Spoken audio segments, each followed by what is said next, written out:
છેલ્લા ઘણા સમયથી વડોદરા શહેરમાં અને અન્ય અલગ અલગ વિસ્તારોમાં, ગુજરાત શહેરના, મહારાષ્ટ્રમાં, ગોવામાં કાચનો જે કાર હોય છે એનો કાચ ગિલોલથી તોડીને અને એમાંથી લેપટોપ છે, કિંમતી સામાન છે, મોબાઈલ છે, એ પ્રકારની ચોરી કરતી ગેંગ છે એને મેળવવામાં વડોદરા શહેર ક્રાઇમ બ્રાન્ચને સફળતા મળી છે। હકીકત એ છે કે ટોટલ 12 લોકોને આજે સવારે બાતમીના આધારે ક્રાઇમ બ્રાન્ચની ટીમ દ્વારા ઉઠાવવામાં આવ્યા છે।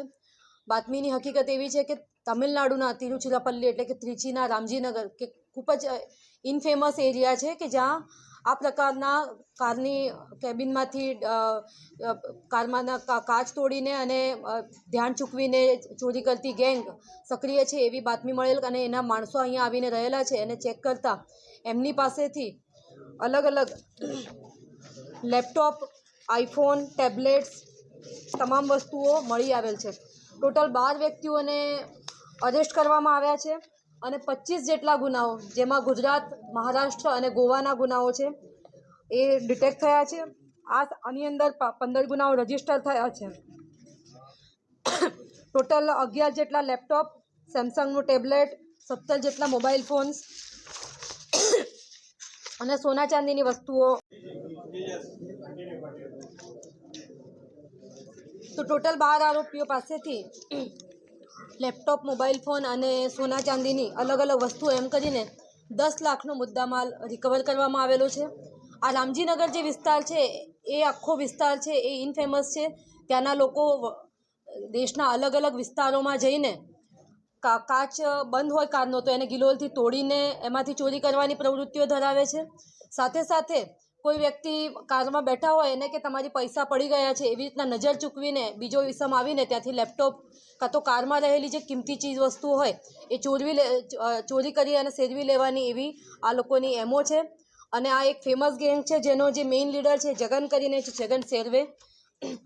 આ આખી ગેંગ જે છે એ પ્રોપર ઓર્ગેનાઇઝ વેમાં ઓપરેટ કરે છે। અત્યારે છેલ્લે એ લોકો શિરડીમાં પણ બહુ મોટી સંખ્યામાં ચોરીઓ કરીને આવેલા છે। આ ઉપરાંત છેલ્લે જ્યારે અનંત અંબાણીનું જામનગરમાં પ્રી વેડિંગ હતું એની અંદર પણ આ ગેંગ ત્યાં હાજર રહેલી, પરંતુ સિક્યુરિટીના કારણે ચોરી કરવામાં એમને સફળતા નહીં મળેલી, પરંતુ ત્યારબાદ એ જ વિસ્તારમાં એમણે રાજકોટમાં અને આસપાસના વિસ્તારોમાં આ પ્રકારની એમોથી લેપટોપની અને મોબાઈલની ચોરીઓ કરેલી છે। આ તો છેલ્લા આ લોકો એમની ત્રીજી પેઢી છે। રામજીનગર તો આપ ગૂગલ સર્ચ કરશો તો આપને જાણવા મળશે કે આખો વિસ્તાર જ છે આ જ પ્રકારની ચોરી કરીને ત્યાં બધું જ વસ્તુઓ ત્યાં મેળવી લેવાની। ઘણી વખતે આ લોકો ચોરી કર્યા પછી અહીંયાથી સીધું કુરિયર કરી દે છે ત્યાં અને પછી ત્યાંથી વેચે, આખી આઈટમ પણ વેચી નાખે, જો ન થાય તો સ્પેર પાર્ટ્સમાં અલગ અલગ વેચીને પણ વેચી દેતા હોય છે અને એના ટેકનિકલ જે કન્ફિગરેશન એ પણ ચેન્જ કરવામાં એક્સપર્ટ છે। એટલે પ્રોપર એકદમ પ્રોફેશનલ ગેમ છે। એમાં જે ઇન્જિનિયર છે, જે છોકરો આરોપી એક, એના આ બીજી કે ત્રીજી પેઢી છે કે એના ફાધર પણ આ જ પ્રકારની પ્રવૃત્તિ કરતા હતા।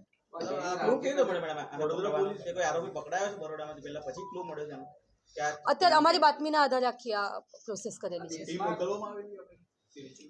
અહીંથી મેં અગાઉ કીધું એ જ પ્રમાણે બાતમીના આધારે અહીંથી જ અમે લોકોએ આ લોકો અહીંયા ચોરી કરવા માટે જ આવેલા હતા, ઘણા ટાઈમથી અહીંયા રોકાયેલા હતા અને વડોદરા શહેરમાં પણ ગુના દાખલ થયા છે। હા, બધા સાથે જ ટ્રાવેલ કરે છે। આજવા બ્રિજાગરથી પકડાયા।